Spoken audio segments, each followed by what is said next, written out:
Hi everyone, today I'm back with a new tutorial and today we're going to talk about daily study structures and how to study a new piece.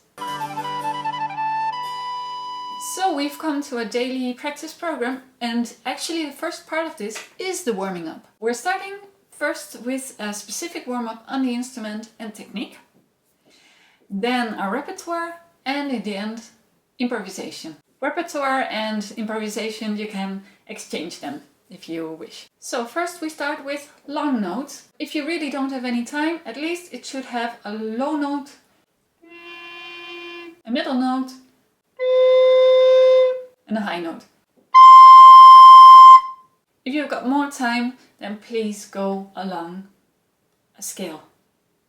Really searching the center of each tone and connecting with your breath control. Next up would be playing notes slurred. So again, I would take scales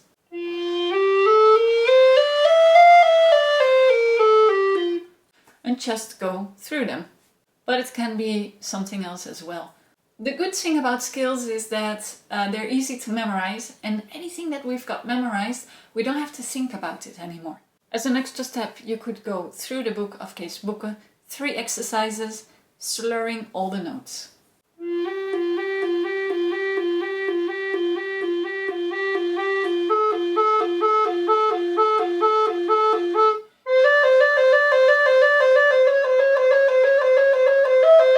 It's a great exercise to notice if your coordination is good, and it combines really different intervals.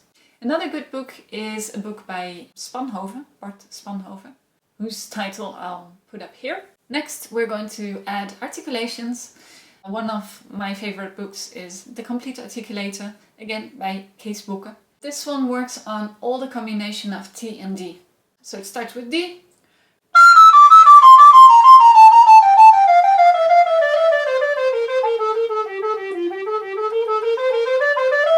and then it goes to different combinations of T and D.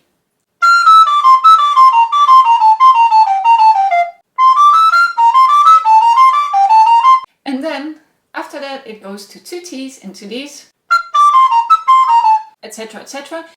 But you can also work on your articulations, again in scales or any other patterns.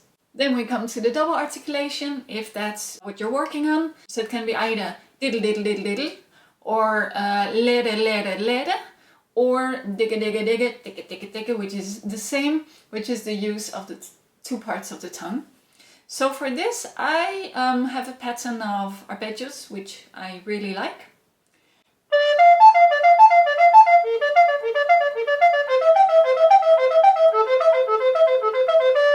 And then I go down chromatically.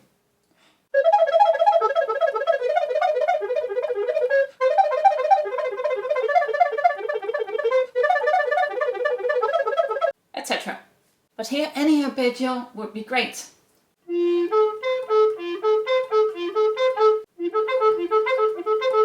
So if arpeggios are comfortable for you, great. If not, then you can just practice your double tonguing on simpler patterns, repeated notes for example.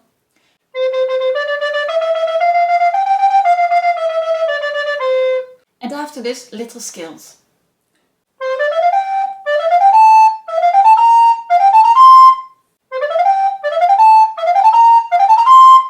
So at this point, if you want to do any studies, that would be the moment.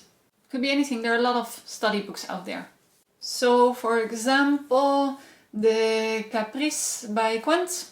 If you take them in the original tonality, you can actually practice to transpose. Or the exercises in Advanced Recorder Technique by Heijens or Baumann. And for beginner, intermediate students, I think there are a lot of really fun and good studies out there. Personally, I still think that the book by Steps, Das tägliche Pensum or The Daily Lesson, is a great study book. And also the book by Linde, which is called Neuzeitliche Übungsstücke, so contemporary practice pieces. So now we come to a repertoire, and I really recommend you make a weekly plan of the pieces that you want to work on. So in this way you monitorize and you motivate yourself. And I would also find a fixed moment in the day, so that will be your moment of studying. In this way, you will not have the feeling that you don't have time, and you will be less stressed out about it. And then finally, it's the moment to improvise. So this is also a great cooling down on your instrument. Just take it a little bit more easy. So don't place too much strain on your muscles anymore.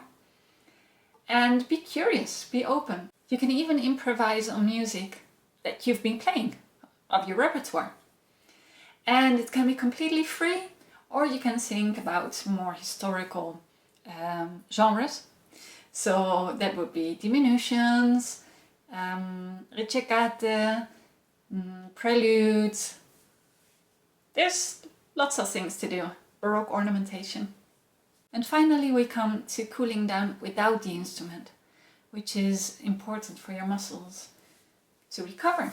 With the stretches, I would start on the most tense or most painful side, because we tend to stretch longer on the first side. Your stretches should be held for about 20 to 30 seconds, remember. At this point, it's also great to get back to those mobility exercises, because you're using the muscles in another way. And how to work on a new piece? Well, the most important thing is when you're actually going to play a new piece for the first time, it has to be perfect.